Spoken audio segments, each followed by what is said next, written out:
Hi there, I'm Annalise. I built a $13 million business, quietly on my own, thinking maybe one day my family would just be proud.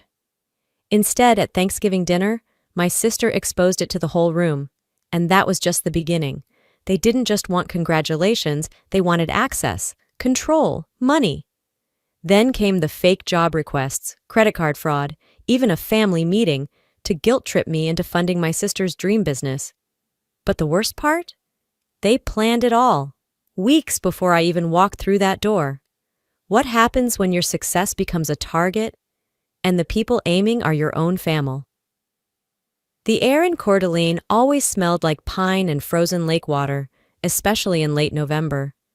The familiar crunch of gravel under my boots should have made me feel something, nostalgia maybe, but it didn't. Not anymore. The town hadn't changed, but I had. And now even my shadow felt out of place. When I stepped up to my mother's porch that morning, no one opened the door. I stood there for a moment, hand half raised, before turning the knob and letting myself in. The scent of stuffing and reheated gravy lingered in the air. Briley's boyfriend Milo lounged on the living room couch with his feet up, glued to a football game. He barely looked up. "Hey," he muttered, not taking his eyes off the screen. "They're in the kitchen." No hug, no welcome home, just that. I set my bag down, adjusted the scarf around my neck, and walked into a house I used to call mine. But even the floorboards didn't creak the same. Mom stood at the counter stirring cranberry sauce, humming something off-key. Briley was flipping through a binder of color palettes, likely another business idea she wouldn't follow through with. Dad was nowhere in sight. I guessed he'd retreated to the garage, his sanctuary during every holiday.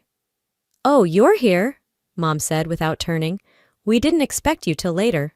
I glanced at the clock. "It's noon." She shrugged, too busy arranging deviled eggs to make eye contact. I noticed a stack of photo prints on the table, balloons, banners, cake, and paused. Briley caught my look and smiled proudly. "Oh, those. That was last weekend. My graduation party." "Graduation party?" I blinked. "You graduated?" "Interior design certificate. It's online, but still counts," she said with a toss of her hair. "The whole family came. Even Aunt Diane drove in from Spokane. It was a blast." I turned to Mom. "No one told me." She wiped her hands on a towel and said, "We figured you were busy with whatever you do, traveling, working with those antique people. We didn't want to bother you." I swallowed back the sour taste creeping up my throat. "Bother me?" Briley added, "I posted all the pics, didn't you see? Maybe you're not following my new account." Maybe I wasn't. Or maybe I stopped checking years ago when it became clear that family gatherings happened with or without me. Dinner was as silent as a church during confession. The table was full, cousins, in-laws, even a neighbor or two, but no one asked me about my work, my life, or anything beyond the obligatory, "How's the weather in Milwaukee?" Then it happened. Uncle Rich raised his glass and said, "To Annalise, always so composed, never a hair out of place, always got it together." I smiled politely, ready to down my wine and move on, but Briley's eyes brimmed with tears. "You don't know what it's like," she said, voice cracking, "to fail over and over again while your sister just wins at everything." Forks froze midair. Conversations died. The room tilted. Briley covered her face and sobbed. "I've tried, I really have, but nobody sees how hard it is for me to just keep up." Mom rushed to her side. "Oh, sweetheart, you're doing your best." Dad had reappeared just in time to frown in my direction. The implication was clear.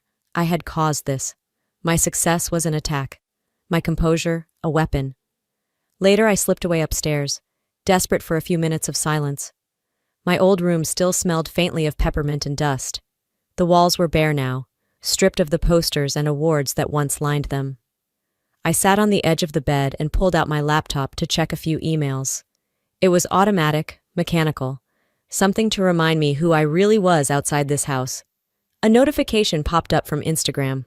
Briley had posted a photo of herself, smiling, radiant, and around her neck was the Edwardian necklace I'd spent months sourcing and customizing for our mother's 60th, a rare, pale sapphire set in antique gold.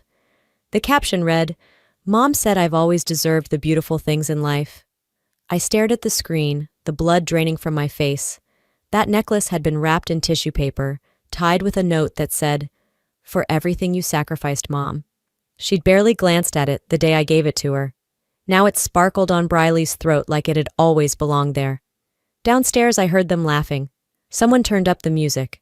The sound muffled, but that didn't dull its sting. I closed the laptop, set it aside, and leaned back against the headboard. The room felt smaller than I remembered, or maybe I'd just grown past it. I thought of the time I won first place at the state science fair in 7th grade, came home holding the trophy like it was gold. Mom had glanced at it, said, "That's nice," then turned to help Briley tie her shoelaces. Invisible. That was always my role in this house, the one who didn't need attention, the one who had it all together. I didn't cry. That part of me shut down a long time ago. Instead, I logged into my company's client portal and approved an appraisal report for a collection being prepped for a Manhattan exhibit.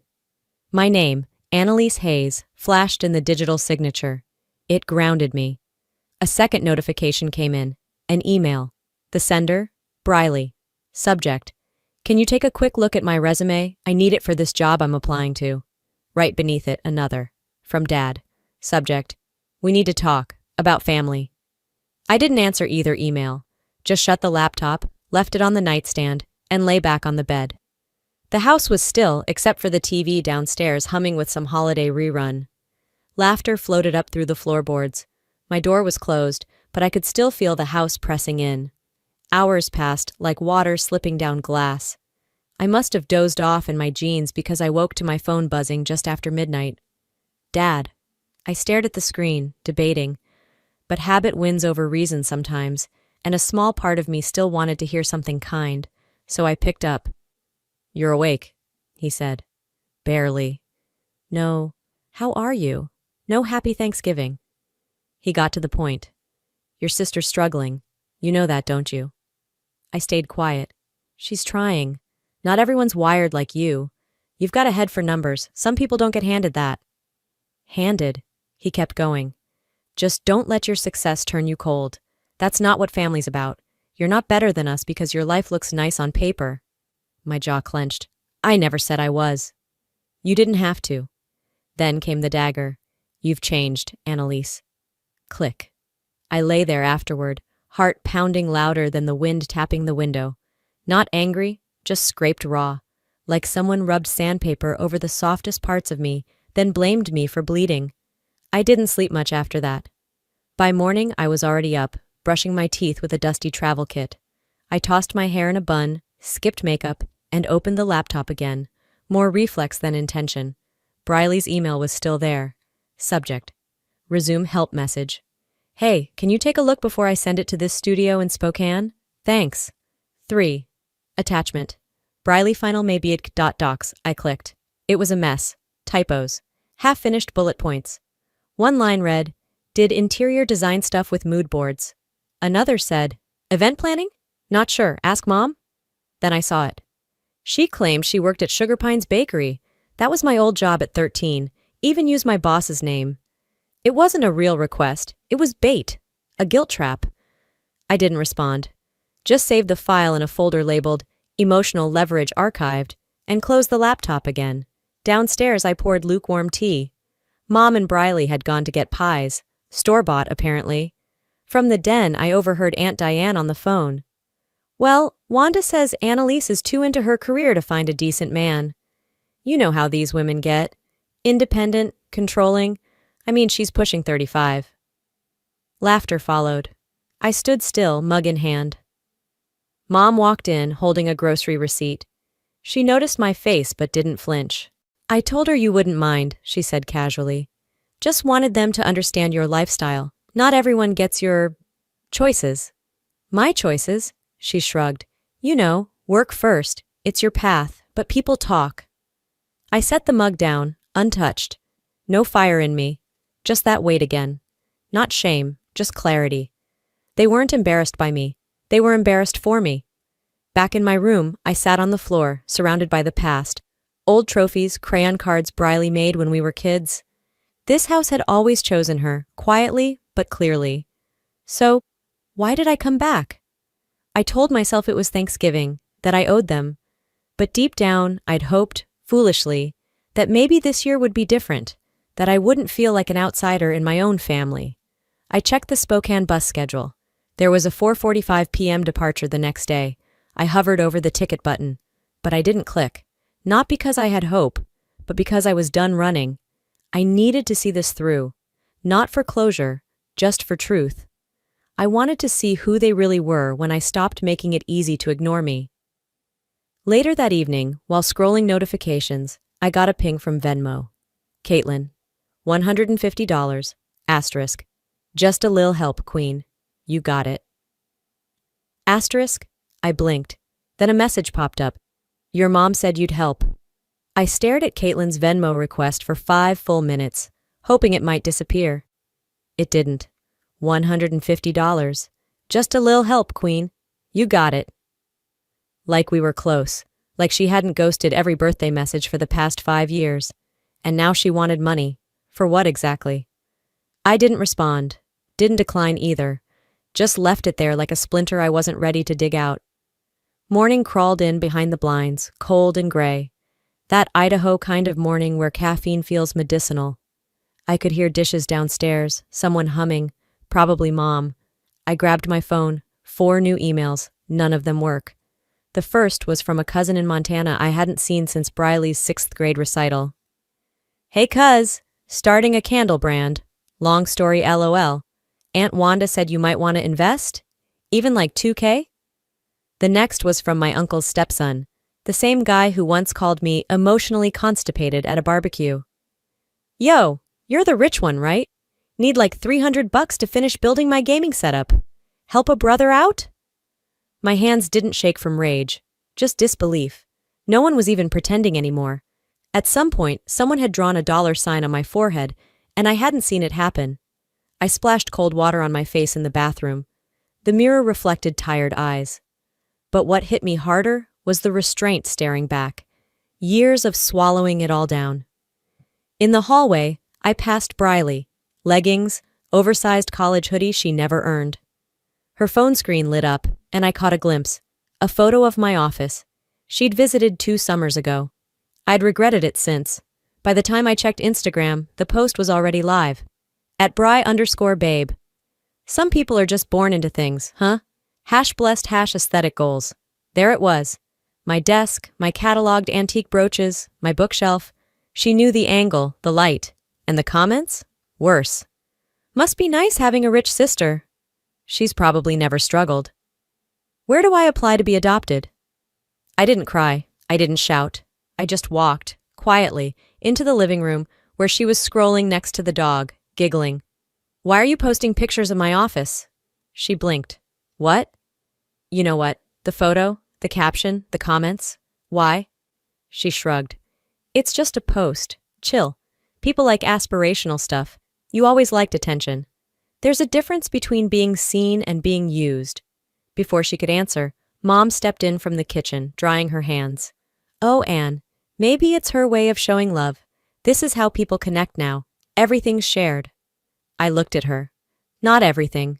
I turned and walked away. No drama, just silence. That kind of calm always irritated them more. Upstairs, I opened my laptop. I needed something solid. Emails, spreadsheets, anything real. Instead, a fraud alert. New credit card opened in my name. Chase Sapphire preferred. I froze. I hadn't opened anything new. I logged in. My info was all there, address, SSN, full name. Transactions going back 6 weeks. Sephora, Apple, Pottery Barn, a boutique in Spokane. Every city Briley had tagged on social. I called the bank. The agent was polite, then puzzled. Ma'am, the account wasn't fraudulently created. It was opened in your name, and someone was added as an authorized user. Application came from an IP address in Idaho. It wasn't identity theft. It was identity hijacking. I ended the call and just sat there. Let the quiet land like ash around me.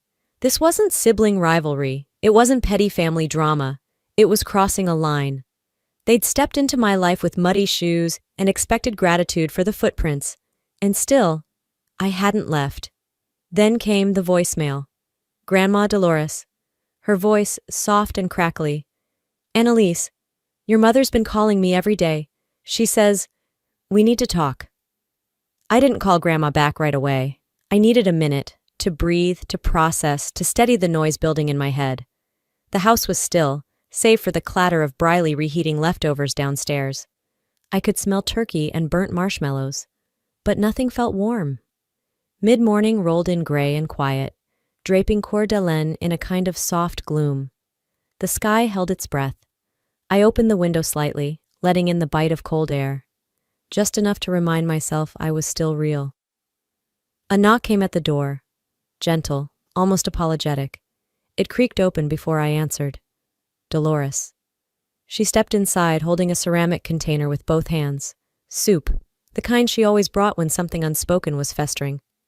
Her eyes scanned the room quickly before settling on me. You look tired, she said, her voice gentle but worn. I nodded. Did you drive all the way from Sandpoint this morning? She placed the container on the desk beside me. Your mom's been calling, every night this week. She paused. She wants me to talk to you. She said Briley needs a hand, something about her future depending on it. I leaned against the edge of the bed, my arms crossed. And you? Dolores shook her head slowly. I didn't come to convince you, sweetheart. I just needed to see you with my own eyes, see how you were holding up. She sat beside me, her sigh barely audible. That quiet kind of love, the kind that never asks for attention but is always there when the storm hits. She said you're turning your back on family, she added after a pause.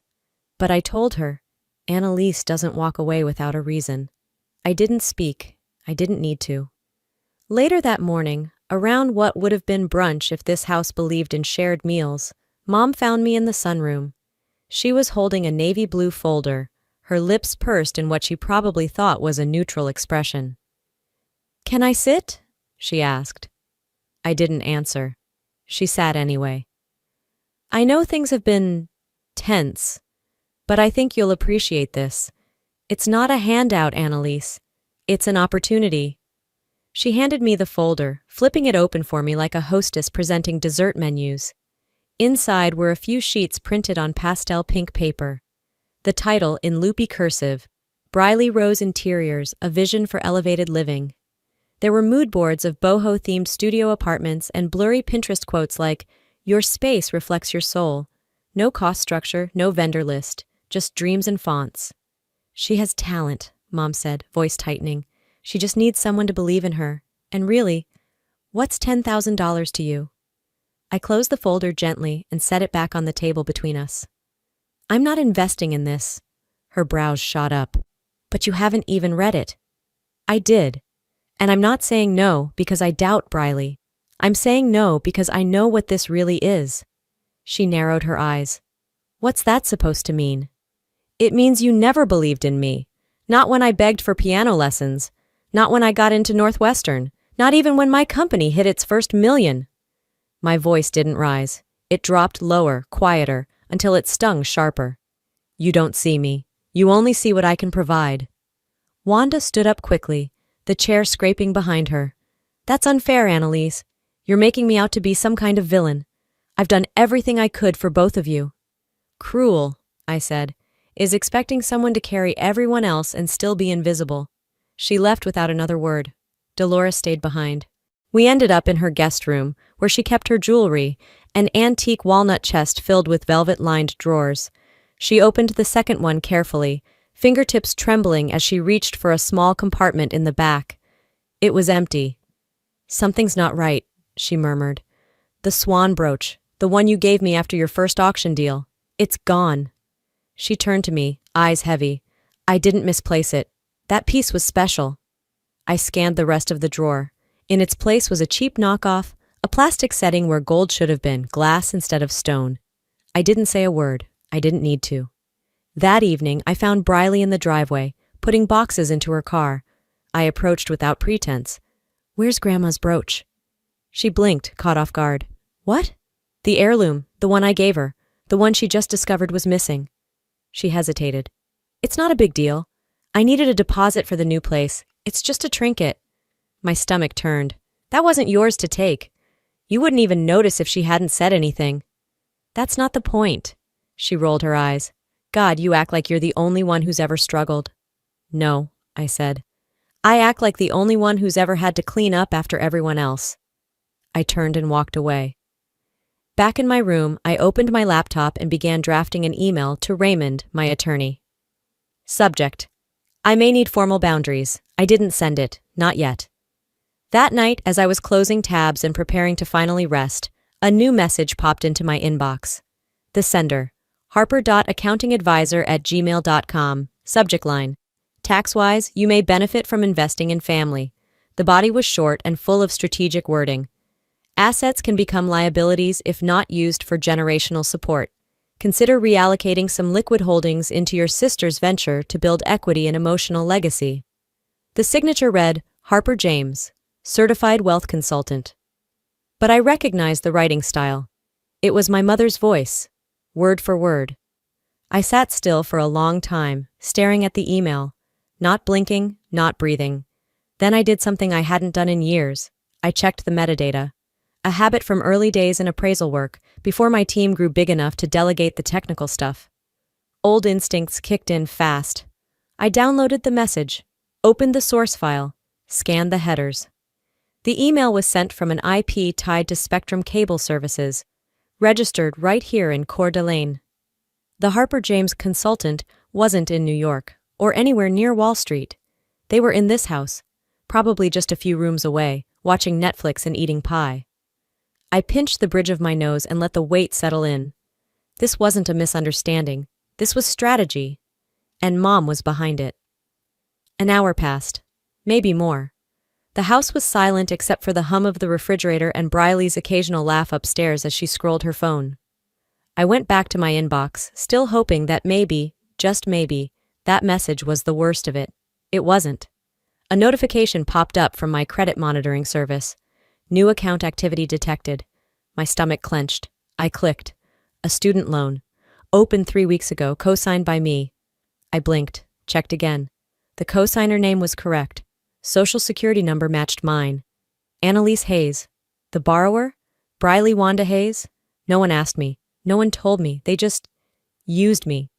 I dialed the loan provider. A chirpy representative came on the line and asked for verification. After passing their identity check, I asked directly, "Who submitted the application?" There was a pause on the other end. "The primary applicant listed the co-signer as a parent," the rep replied. "But the co-signer's details, well, they came from a different email, matching your records." I asked for the source. She paused again. "It was entered manually over the phone," she said. "We don't record those calls publicly, but it originated from an Idaho-based landline." That line, I knew, belonged to my mother. I ended the call. No yelling, no crying. I just stared at the screen. I wasn't angry the way people expect you to be. Not in a breaking plates, slam the door kind of way. I was still, dead still. And in that stillness, I started collecting evidence. I pulled up a blank document and began typing notes. Timestamps, email headers, phone call summaries. I screenshotted everything. Opened a secure folder, labeled it Boundary Violation Family. I wasn't done. A ping broke the quiet. A voice note. From Maya. "Hey girl. Bit random, but your mom reached out last week. Found me through the alumni group. Said she wanted to send you something sentimental and needed your address. I didn't give it, obviously, but it was weird. Just a heads up." I messaged back. "Thanks. She's not sending me anything. She's collecting leverage." A few minutes later, another text arrived. From Jonah, an old friend from Northwestern. "Your mom's asking about your office lease location? Said she might drop by with a gift? Seemed off." She wasn't sending gifts. She was building a profile, one piece at a time. Addresses, loans, emails, investments. In a weird way, it felt like a hostile takeover. But I wasn't a corporation. I was their daughter. Back in my room, I paced slowly, each step careful, calculated. At my desk, I picked up the phone and dialed Raymond. He answered on the second ring. "Annalise? I need to formalize some protections," I said. "You're ready for the cease and desist phase?" He asked gently. "Not just that," I replied. "I want a full financial boundary agreement drafted. Identity protection, legal consequences if breached." "I'll start tonight," he said. After the call, I printed out the email, highlighted the signature, scribbled "Mom" in the corner, underlined twice. It was a childish move, but it made the truth tangible. I printed the loan confirmation, flagged the confirmation number, attached the rep's name and timestamp. Then I hit record on my voice memo app. "This is Annalise Hayes," I began. "This recording serves as a verbal confirmation that I did not authorize the use of my Social Security number for any student loan in the name of Briley Hayes." When I finished the memo, I saved it to 3 separate drives: cloud, external, and private email. As I sat back, the weight of it all settled into my spine, not as pain, but posture. I was no longer shrinking. I opened a new email to Raymond Carter, ESQ, subject, cease or be cut off. I typed 3 lines beneath it. "I'm no longer issuing verbal warnings. This is your cue to act. If they come for more, they won't get it. They'll get legal." And then I hit send. I closed my laptop, stood and stretched. My body felt different, like armor had replaced exhaustion. As I moved toward the door, I heard laughter from downstairs. Briley. Then another voice, my mother's. "So she's threatening lawyers now?" A pause. "Let her. She still needs us. She just doesn't know it yet." The next day passed slowly. The snow hadn't fallen again, but the sky had stayed heavy, sunless. By early afternoon, the air inside the house felt like something waiting to snap. Around 1 p.m., Wanda knocked lightly on my bedroom door. "Lunch is ready," she said. "Just a little something before you head out." Her tone was syrupy, the kind she used when she wanted something but didn't want to ask directly. I followed her down the hall, the soft creak of the floorboards marking every reluctant step. Everyone was already seated. Briley, Dad, 2 cousins who'd stayed over, and 1 aunt who barely looked up from her phone. The table was set like it was Thanksgiving again. Cloth napkins, candied carrots, even a pie cooling on the windowsill. Overdone. Forced. Dolores wasn't there. Wanda mentioned casually, "She's resting. Headache." I didn't believe it. I suspected Dolores couldn't bear to witness what might happen next. As I slid into the seat nearest the window, the energy around the table buzzed with awkward politeness. No one looked directly at me, but I could feel their eyes dart in my direction when they thought I wasn't paying attention. The tension snapped 5 minutes in. I got up to refill my water, excused myself, and walked back toward the kitchen. That's when I noticed something wrong. My laptop, no longer on my bed. I turned fast, heart already racing, just in time to see Briley walking into the dining room with it in her arms like it was a birthday cake. "Hey, everyone," she said with a too sweet voice. "Let's see what our quiet little sister's been hiding." She flipped it open and spun it to face the table. The screen, my last active tab, was open to my company's internal dashboard. Bank records, contracts, a pending appraisal for the Whitney Museum, my investment reports. A massive total was displayed clearly at the top. $13 million. Someone gasped. One cousin whispered, "Holy..." Wanda's face turned to stone. Dad stared like I had smacked him. Even Briley hesitated, realizing the number was larger than she expected. "You've let your family struggle," Wanda said slowly. "While you sit on this? You knew I was paying for everything. I paid for your tuition, Briley, the insurance, the plumbing last winter, but you never once asked how I did it. You just expected." Briley didn't blink. "You have no idea what it's like to need help and feel ignored." "No," I said, voice steady. "You have no idea what it's like to give and be resented for not giving more." Dad slammed his hand on the table. "You should be ashamed. Family means support." "And manipulation is what?" I asked. The room went dead quiet. Briley stood. "Fine. You want to be cold? I can be cold too." She stormed out. Less than 2 minutes later, my phone buzzed. It was a tag notification from Instagram. An old picture of us, maybe 10 years ago. Her arm looped through mine at a birthday party. Her caption read, "I held her hand through every milestone. Never thought she'd hide millions while her own family struggled to pay rent. But I guess money changes people." #family first, #heartbroken. It didn't take long. The comments rolled in. "How could she do that to you?" Some people forget where they came from. Others were more skeptical. "You sure she owes you anything? But the damage was done. I closed the app, then I stood up, walked calmly out the front door, and into the cold. The air was sharp, like clarity. On the porch, I opened my phone, typed a message to Raymond. Proceed with the cease and desist. Add Briley and Wanda. Include breach of privacy. I blocked Briley, then Mom, then Gerald. I emailed the museum's legal team, informed them to lock my account with multi-factor authentication. Activated alerts on every bank transaction. I wasn't just protecting my business now, I was protecting myself. I walked around the side of the house, hands deep in my coat pockets, and stared out over the frosted yard. I remembered playing here as a kid, chasing Briley, laughing when we fell into piles of leaves. Back then, I thought family meant you were safe. Now I knew better. I went back inside, past the dining room, silent now except for the sound of plates being cleared. In my room, I sat down and wrote one line in my journal. They've used my silence long enough. I stared at it, then added, they think silence equals permission, that kindness equals weakness. They forgot I built all of this. Alone. Later that night, I was finally starting to pack. The last pair of shoes. My laptop, now locked down with biometric login. I was placing a scarf into my carry-on when my phone rang again. Unknown number, but I answered anyway. This is Annalise. Miss Hayes, this is Dan from Chase Bank's Fraud Division. We've detected an attempt to remotely access your business account. The IP address appears to match a home network we have on record, located in Coeur d'Alene. I didn't even flinch. Lock it down, I said.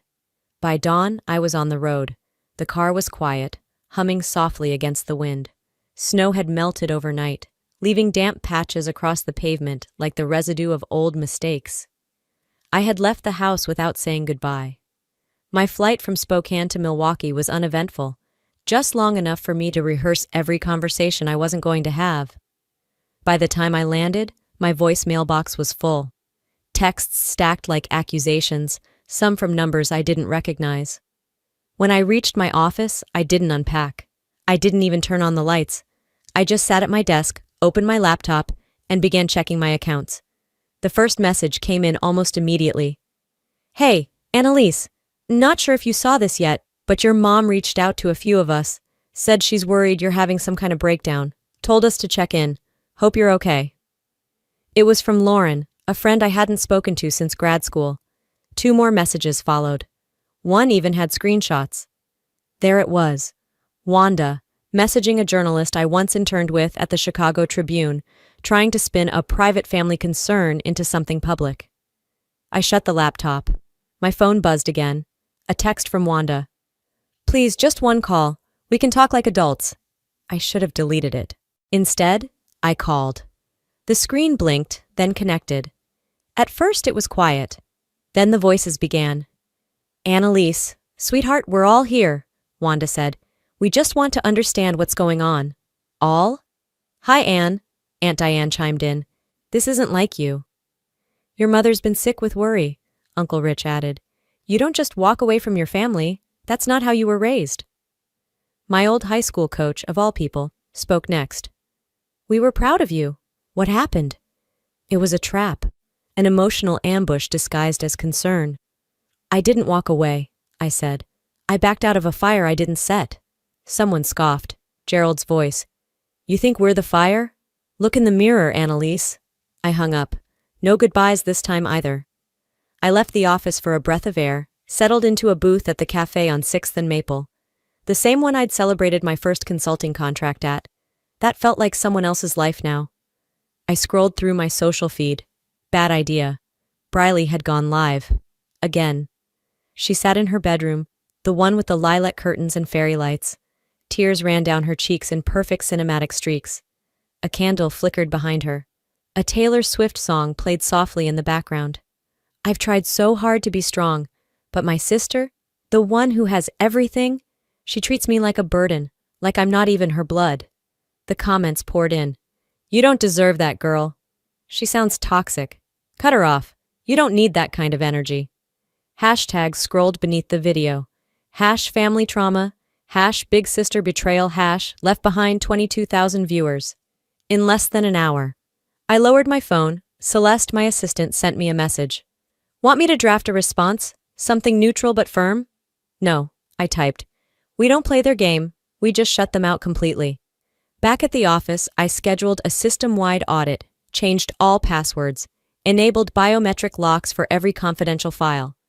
I even had the locks to my building replaced. It wasn't panic. It was precision. I didn't want revenge. I wanted removal. Of access, of power, of presence. That night, I sat in my home office, a mug of black coffee cooling beside me, and stared at my reflection in the dark window. They're not louder because they're right, I whispered. They're louder because they've lost control. I opened a folder labeled Legal, scanned down until I found the document Raymond had pre-drafted, Financial Boundary Agreement plus Cease and Desist Packet. I skimmed the lines. One paragraph read, any future attempts to impersonate, access, or defame the client through digital, financial, or verbal means will result in immediate legal action. I clicked Confirm on the scheduling request. We'd notarize it in the morning. That was when my phone rang again. Raymond. Annalise, he said, voice sharp, you need to see something. I sat upright. What is it?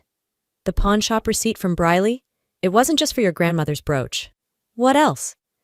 There were 4 additional items, 2 designer watches, a gold fountain pen, and a sapphire cufflink set, all traced back to items you reported years ago, from your personal safe. Silence. And Annalise, the timestamp on the receipt is from 2 weeks before Thanksgiving. They hadn't just ambushed me, they'd been planning it. By the time the sun cleared Milwaukee's skyline, I was already in my office, coffee untouched, blinds still drawn. The weight of the weekend sat on my chest like frost that refused to melt. Raymond arrived at 9 a.m. sharp, trenchcoat still damp from sleet. He didn't waste time with pleasantries, just handed me a manila folder thick with consequence. Fraud, identity theft, and property misuse, he said, setting it on my desk. These are no longer family grievances. These are federal. I opened it slowly. Every tab had my name. Every document trailed a fingerprint, not mine. Wanda's signature here. Briley's email login there. Even Gerald's voice message, transcribed, dated, indexed. They went after your identity, your assets, your name, Raymond added. We have everything we need to move forward, quietly or publicly. Your call. I'm not ashamed, I said. So let it be public. He nodded. Then we file today. As he stepped out to make the first call, Celeste entered, iPad in hand. I pulled the pawn shop video, she said. You're going to want to sit down for this. I didn't. I watched standing. The footage was grainy but damning. Briley, hood up, carried a zippered pouch. She spoke to the cashier, pulled out the brooch, then 3 more items. A Cartier box I'd kept locked away, a vintage family ring, and a Mont Blanc pen my mentor gifted me after closing my first museum exhibit. Timestamp? I asked. November 7th, she replied. 12 days before Thanksgiving. And, she hesitated. She had a key. I looked over. What? That pouch she used? It's the same monogrammed one you used in grad school. She probably made a copy of your drawer key years ago. I didn't respond. I just reached for my phone. 10 minutes later, every shared account, every emergency fund, every card still tied to my name was deactivated. Raymond filed the cease and desist letters. Digital, certified, tracked, Wanda, Briley, 2 cousins, no more appeals, no more guilt. By lunchtime, the bank confirmed the loan had been voided, on the grounds of stolen identity. Charges could still be pressed. And the company's servers? Fortified. We upgraded every firewall, every admin setting. No one could touch me again. Not financially, not legally. Celeste brought me a second coffee, this one hot. Oh, she added, almost casually, there's something happening online. I raised an eyebrow. Briley's original post is being reinterpreted. A former client of yours commented, I worked with Annalise. She's the real deal. None of this is her fault. More comments flooded in. Why does her family feel so entitled to her success? This feels like a setup. Even a YouTube channel I didn't recognize posted a 12-minute breakdown. Family gaslights CEO for millions?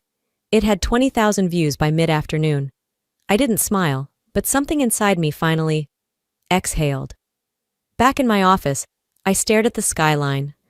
10 floors up, Milwaukee looked like it belonged to someone who had earned their place in it. They wanted my silence to be their sanctuary, I whispered. But my silence belongs to me. And now, it speaks. I turned back to my desk, opened a fresh draft for Raymond. Subject line: public statement pending. Then came a knock at the door. It was the front desk courier. He held out a slim envelope addressed in delicate cursive. Return address, Dolores. Inside was a personal check, the amount, $4,750. The memo line: repayment for what they took. But what made my hands tremble wasn't the money. It was the note inside. In Dolores's hand. You don't owe us, love, but I hope you still find it.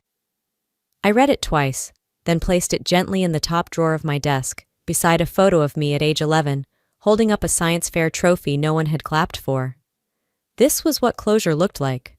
Not noise, not rage, just truth, finally speaking louder than obligation. 3 weeks passed like clouds, slow, shapeless, a little unreal. I stood by the wide window of my new home in Madison, just a block from Lake Mendota, and let the quiet fill me. No footsteps overhead, no arguing downstairs, just the hum of winter winds brushing the panes, and the smell of pine from the small tree I'd bought, undecorated except for one silver ornament. The condo was modest by anyone else's standards, 2 bedrooms, all neutral tones, but it felt expansive, because it was mine, because no one's approval lived in the walls. I unpacked a box labeled gallery pieces and pulled out a velvet tray of brooches and heirloom earrings, prepping for the upcoming exhibition in Chicago. My fingers paused on a delicate swan pin, identical to Grandma Dolores's, only never stolen. I clipped it gently to a fabric display board. No noise, no guilt, no forced dinners where everyone smiled like it was tradition, not tension. I watered the plants by the kitchen island and caught myself humming. Not a happy tune, just human. That afternoon, I opened the wooden box I kept near my desk. The note from Dolores still sat folded inside. Her handwriting was always a little shaky, even before arthritis. They were wrong, but you did right, it read. I raised a girl who knows how to walk alone. I ran my thumb along the edge of the page, then folded it again and tucked it behind an old Polaroid of us at the county fair. Dolores with her cotton candy. Me with braces and pigtails, holding a ribbon like it was gold. I used to think winning would make them stay. That success was the trade-off for love. Turns out, I just kept paying rent on their expectations. I sat by the fireplace with a mug of peppermint tea and let the memory drift. 11 years old, giving a speech at school after winning a regional competition, rows of folding chairs, but the 2 I'd saved stayed empty. Mom said Briley had a dance recital. Dad forgot entirely. They never came, I whispered to no one, but I stayed. Raymond called mid-afternoon, routine check-in.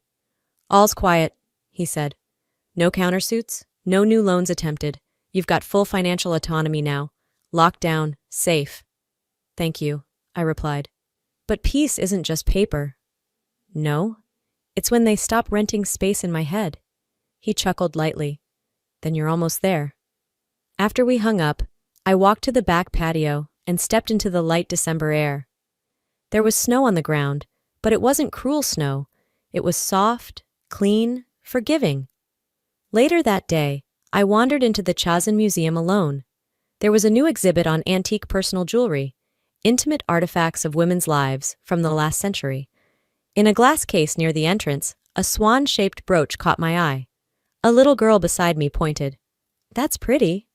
It is, I said, crouching slightly, and it once belonged to someone who thought she'd never be seen. The girl smiled, then ran off to find her parents. I stood there a while longer, letting the light from the display case settle into my chest like warmth. Back home that evening, I lit a candle and let the silence return. This time it didn't sting, it comforted. I wrote nothing. I texted no one. I just sat with the idea that healing didn't mean erasing. It meant no longer expecting. They may never say sorry, I told myself. That's fine. I said goodbye the moment I stopped asking for love. I don't want revenge. I don't need validation. What I need is space, the kind that isn't filled with excuses, the kind that doesn't ask me to explain why I left. And if anyone ever asks, Yes, I'd do it all again. Peace didn't come easy, but I paid the full price, and I still think it was worth it. Looking back, I didn't lose my family. I lost the illusion that they'd ever truly seen me. And once I let go of that, I found space for something better. Peace on my own terms. Setting boundaries doesn't mean you're unkind. Saying no doesn't make you selfish. And protecting what you've built, especially when no one helped you build it, is not betrayal. It's survival. We don't owe anyone our silence just because they share our last name. Maybe you felt that pressure too, like you're supposed to keep giving until there's nothing left. Like your success somehow belongs to everyone else. But it doesn't. It's okay to choose yourself. It's okay to stop explaining. And it's okay to walk away. Not because you're bitter, but because you're finally free. Now I'd love to hear from you. Have you ever had to choose peace over people, or walk away from something, even someone, you thought was forever? Drop a 1 in the comments if this story touched you in any way, or let me know where in the world you're watching from. I'd really love to know. And hey, if this video helped you feel seen, don't forget to subscribe so you never miss another story that speaks to the heart. Let's keep this conversation going. Your voice matters too.